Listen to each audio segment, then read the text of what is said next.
Ayokong madaliin nila din eh. Maganda, pulido na yung tono niya talaga. Then mas mapupulido pa to pag na-dyno syempre.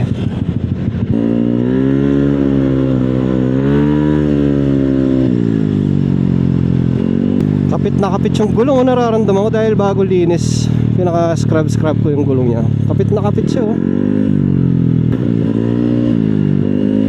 Yung mga in-order ko nga pala ng pyesa kanina, so nag-restock akong konti. Wala pa ako sa bahay, na-order na yung 3. Paubos na nga. Grabe kayo mga bossing ko, napaka-supportive nyo. So nag-restock ako ng konti ng mga R1 caliper. Yan, may 30th anniversary pa tayo na isa na lang po yung natitira.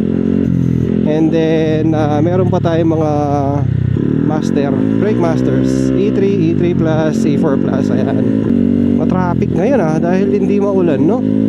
Buti na nga lang di maulan ngayon eh. Parang binigyan tayo ng chance talaga na magpunta kay Ryan. Pinagbigyan tayong konti.